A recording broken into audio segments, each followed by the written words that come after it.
Hi everyone, it's Leanne. Welcome to another video on my YouTube channel.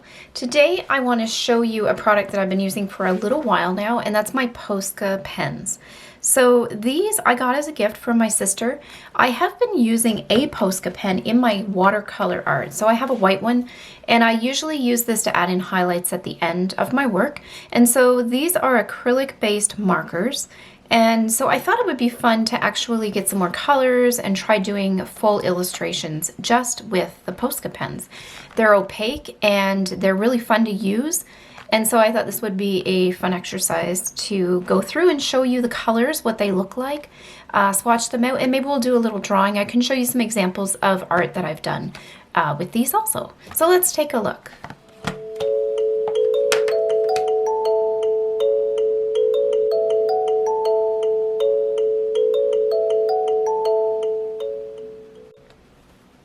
So with this pack, it does come with 7 colors, and this is kind of, I guess, a pastel set. I did find this on Amazon, and I will put links in the description below if you want to check this out also for yourself. And so these, just a little bit of history about these. So these are from Japan. They're made by Uniball or Mitsubishi, which actually is one of my favorite manufacturers for pens and writing utensils in general. So Mitsubishi is the maker of these, so Uniball. And so let's take a look. Let's swatch these out one by one and take a look at the colors. So this is my sketch journal that my sister got me for Christmas. I put some stickers on the front, and I pretty much just love having this around to do loose ideas in, something that's very non-committal, so I don't feel pressured when I'm doing things to make them perfect. So I can also do swatches here, and I can refer back to them also in my book. So it's super handy having this sketchbook. I really love it. It is by Pentalic, and you've probably heard me talk about this brand before. I really like their products, and I really like this paper. It's very smooth and it's very white, which is really nice. We'll run through each of the colors, and most of this is in Japanese, but there are colors written on them. Oh, here it is right here. So this one is the color purple. When you use these pens, you want to make sure that you shake them really good. There's a ball inside that helps stir up the ink, or I guess the paint in this case. So I just give them a good shake to make sure that the pigment isn't settled, it's all mixed up together, and then it will come out of the barrel a lot easier. To get them working, usually you can prime the tip, so if you push down on it, it will go into the pen, just like this, and then you can get the pigment to start coming out if it isn't running freely already. And when you get these brand new, they will have the no pigment on the tip. That will be once you get them activated. They will be clear up until that point, and then once you do get them activated, they'll start running nice and smoothly.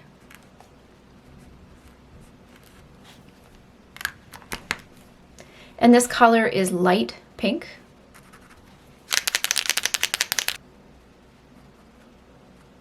So if you can see what happened there at the beginning, I got a little bit of, I guess, the binder. The pigment wasn't quite mixed up. I didn't shake it enough. So once I did shake it, I'm getting the full flow of the pigment and binder mixed together.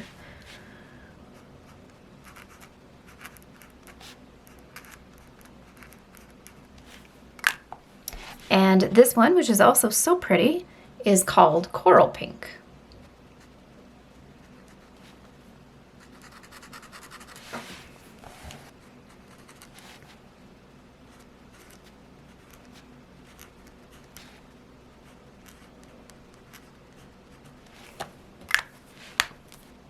The next one here has a P. I believe this stands for pale, I'm assuming, so pale orange perhaps, is this one.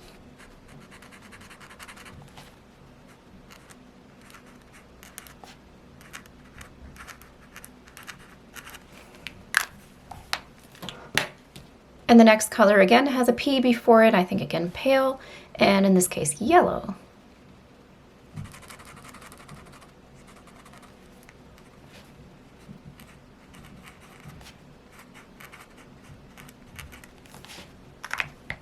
And that one's a little hard to see on the white, but it's still very pretty. And this one is pale green. Another pretty color.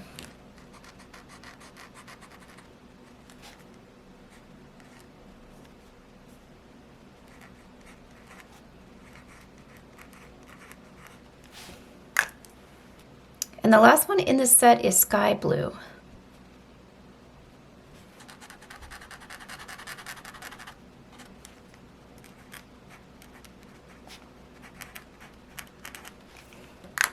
So this is a look at all 7 colors swatched out, and they're so pretty. My coral does have a little bit of dirt in it because I was using it on another project and didn't clean my nib properly before I started using it here, but you can see what that color looks like as I wrote it out. And I think my favorite color, actually, you know what, I can't pick one. I do love the blue just because it's so contrasty compared to the rest, because it's darker, and so it makes a nice background color or a nice accent color against the other ones that are a little bit lighter. I love the pink, I love the purple, the coral. Yellow is my favorite color. The orange is really pretty too. It's really hard to choose. I'll show you some artwork that I have done with these. So when I first got my sketchbook, my very first page, I used the paints that I did get with my Christmas gifts at the time, and I painted this kingfisher using those paints, or those pens. So this was my very first time using them, and this is what I made. I also got a brush pen with this set, so that's what I used to do the sketching and the outline with, and then I did the colors in with the Posca, which I thought was so much fun. I loved this so much. Poscas are really great if you're going to do accents too. So I also have acrylic gouache. I'm going to do another video on acrylic gouache, but Posca paints are kind of like acrylic gouache. The Poscas are acrylic, and acrylic gouache is a blend between acrylic and gouache. But they are nice to work or use together, like a mixed media application. I did this recently, this drawing of Coryllicuma. So I did most of the base layers in acrylic gouache, and then I came in with my Poscas, and I did a little bit of detail with these Posca pens. So I did the outlines around the ears and the hood, and the little dots down here as well, and just the shadow lines. It's really nice to use these for detail because it's less tedious than trying to use a brush and make it do those brush strokes. But when they're put together, they look exactly the same. They look like the same type of medium, I guess. So using these Poscas with my acrylic gouache art really worked well together. There's also quite a few artists on Instagram that I follow, and they are brilliant at doing more of cartoon styled art like this, but with Posca pens, or exclusively with Posca pens. One that comes to mind is Velchen. And so I did an online etcher class. I signed up for her class, and she walked through doing a piece with Poscas. So I'll show you what that looked like and what I ended up making. It was so much fun. So the study, or the task of the art class, was to take a lion and make it into a stylized shape and color it with Poscas. So in this study, we did some practice drawings or sketches of a lion, and so these were the ones that I did for her class, and then it was continued on to this page. So I'll zoom out here and show you a bit more of this. So the challenge for me was really taking something that was realistic and morphing it into something that was more stylized. I'm used to drawing more realism, and the Poscas seemed to work well with a illustration style. So I have these drawings here, and then I started playing with the shapes, trying to simplify them, make them more cartoony. She did an outline similar to this, which I also rendered because I thought it looked brilliant, and it kind of helped me reimagine how the lion could have the exaggerated shapes to look more like an illustration.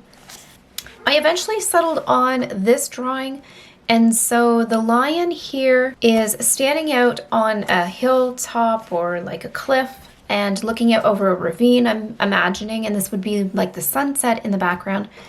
And really, I'm getting strong Lion King vibes from this, but I had so much fun doing it. And so I'll show you my finished art.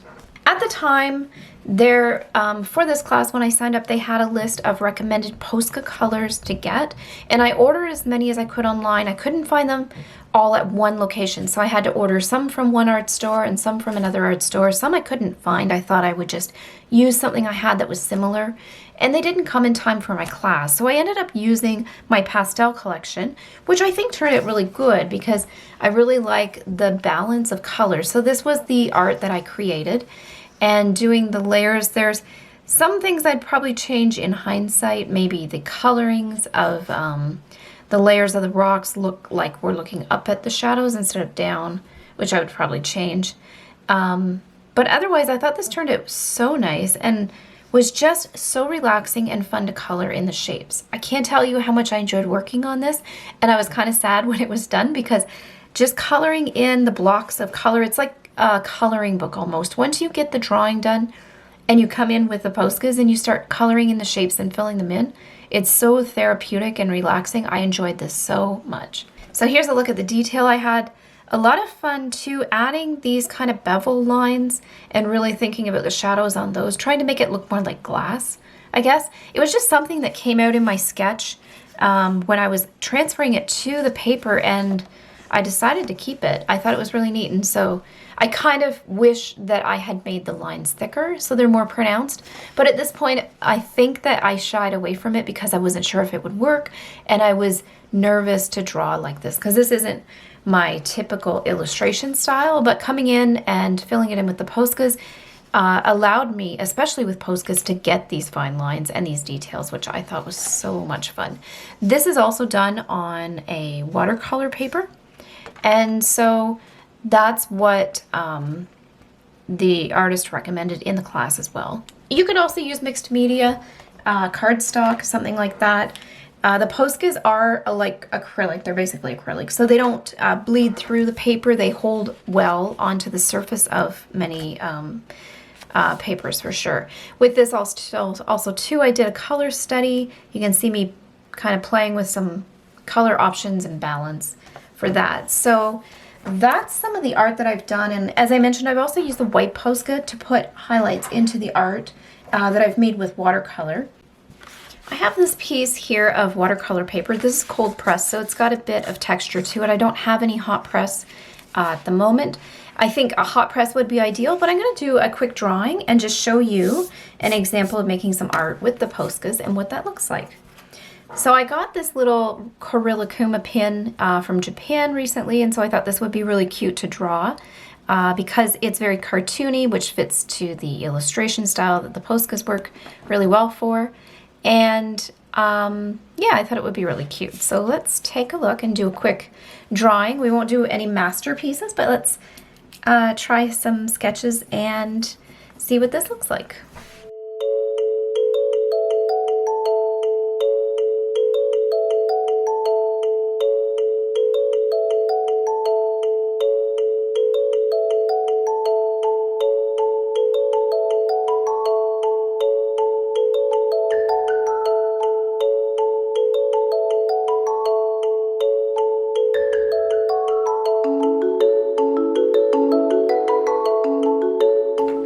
Because I'm using this light yellow, I'm going to try and take up as much pencil lines as I can.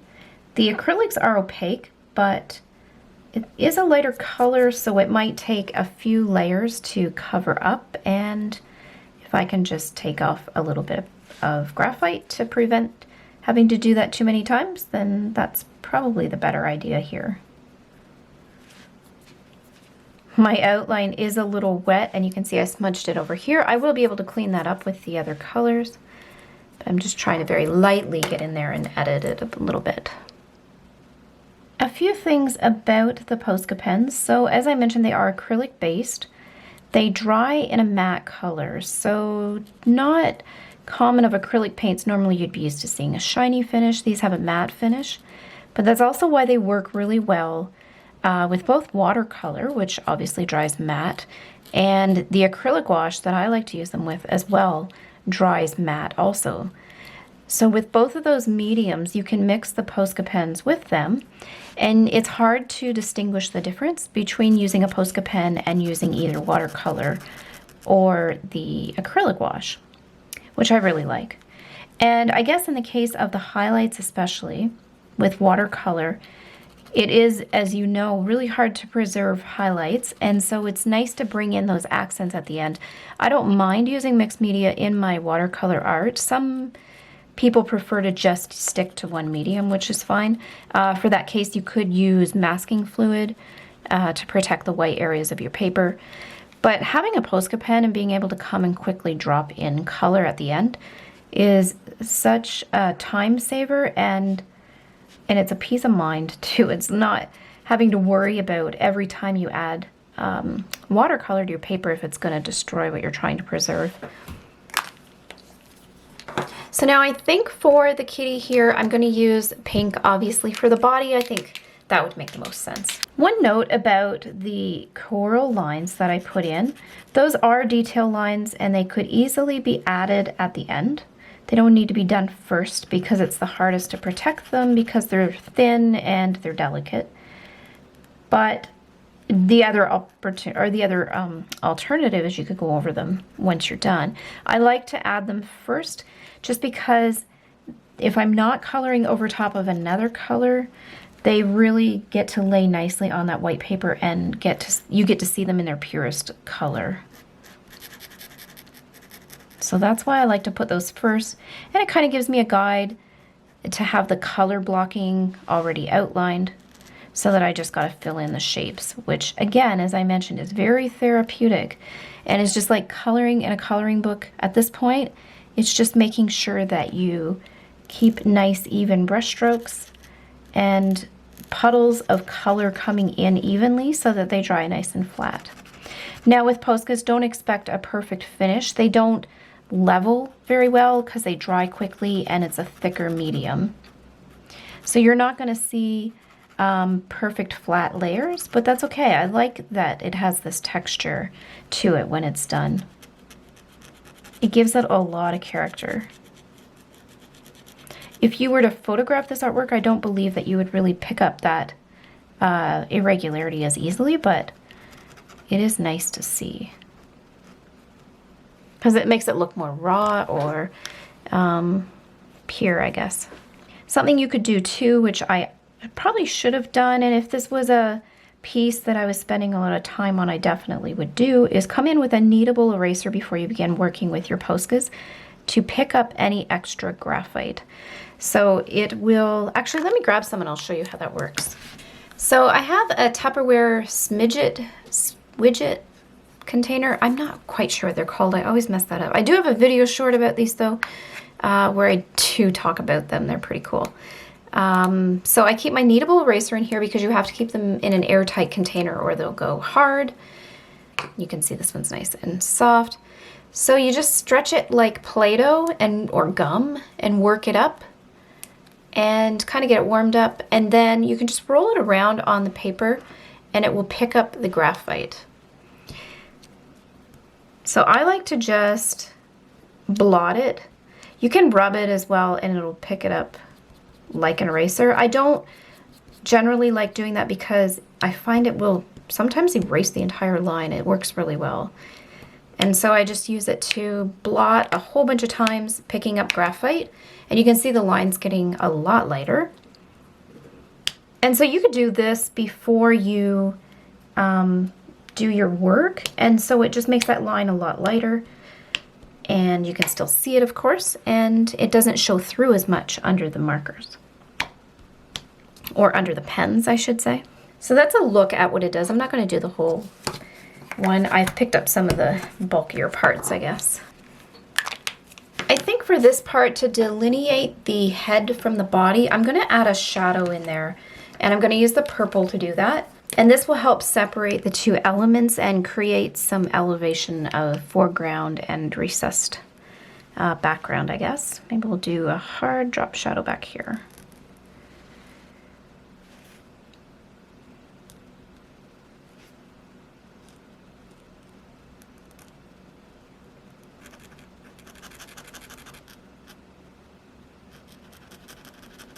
So even though this is on cold press watercolor paper, using hot press is going to give you a smoother surface, so it's probably something you would prefer. I'm using Canson watercolor paper for this, and I find that it's actually pretty nice. The texture isn't too bad, so I'm not getting ridges or having trouble filling in between the texture or anything. It doesn't seem to give me any issues. If you're coloring and you go back and forth too much in one spot, you will get piling on the paper where the paper will start to lift. And so you want to be careful of that, or if you do too many layers, that'll also happen. So not pressing too hard is one way to prevent that from happening, and not going over an area too many times, or if the area is still wet, you will pick up the pigment and it will also look like piling. You'll get like clumpy, dried parts of the paint coming up.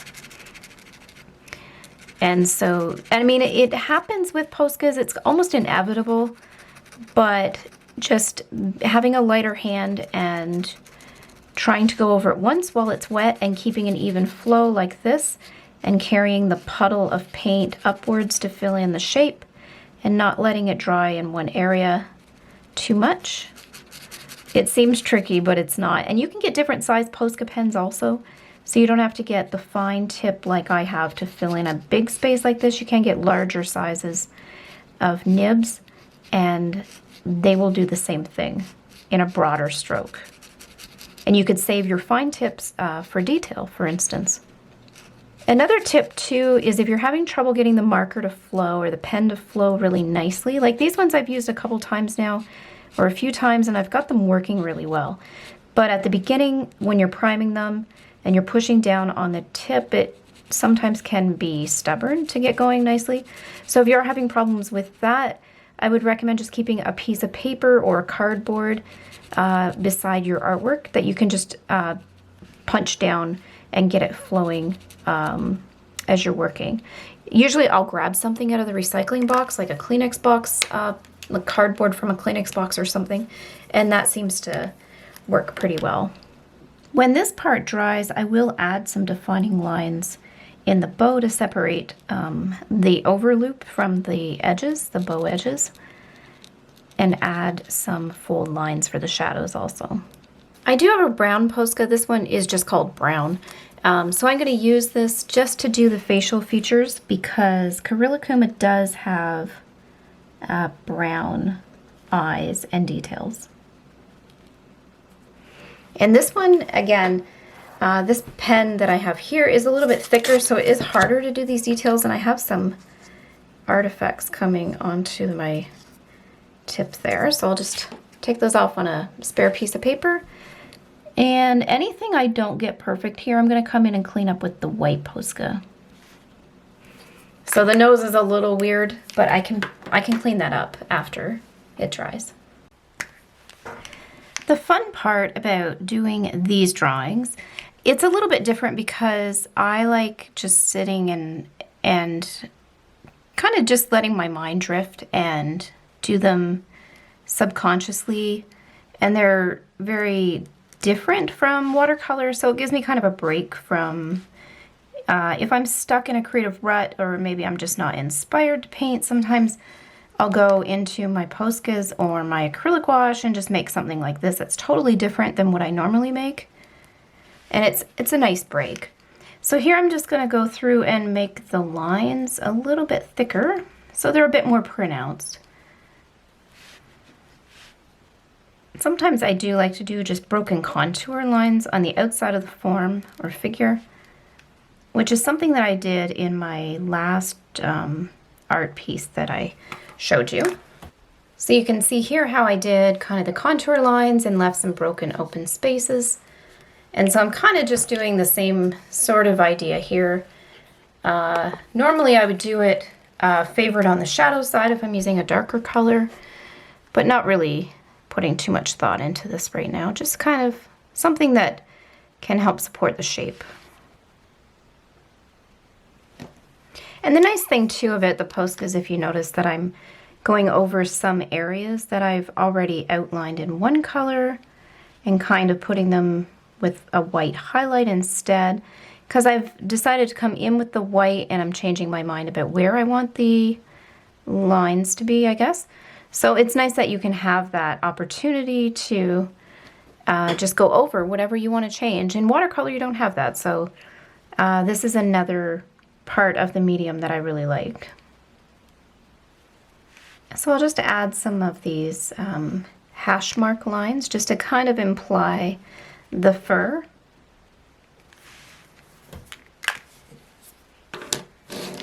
So you can see how you can have a lot of fun just playing with the shapes and adding in details at the end, which is my favorite part, I think, outside of actually just flooding in the color blocks and having fun with that. And so nothing too crazy, but yeah, this was a lot of fun. So you can see how nice it is to work with these pens, how nice the ink lays down. And I think our Kuma looks kind of like its example here. That was really fun. And so you can see that it does dry in a matte finish, and it does have some texture on the paper, especially if it layers. So hopefully you can see some of that. It's very evident here in the purple and then in the pink here. I had a bit of the piling happen on the paper there, or pilling, I guess. And then this is a bit where the ink picked itself up from a layer that was dry. But otherwise, I mean, that gives it texture, it gives it character. I don't mind that so much, but these are really fun, and you can use them in your watercolor work, like I mentioned, as a mixed media. You can use just white for highlights, or you could even add some colors. And I have done that too with the colors, adding in just some drops of color in my watercolor work also as a highlight. So yeah, they're really fun. They're a nice medium to play around with for sure, and they're nice and tidy because they're in a pen form, which makes it really nice. So I hope you enjoyed this look at my Posca pens and the swatch colors of the pastel set. Again, I'll put the link in the description below if you'd like to pick up a set and try for yourself. I hope you enjoyed this video. If you did, be sure to give it a thumbs up and subscribe so you're notified as I post more videos to my channel, and that helps my channel grow as well, which is great. And I do appreciate your support. And be sure to follow me on Instagram if you want to see more of my art pieces at LeanneLand Art. Thank you so much for watching.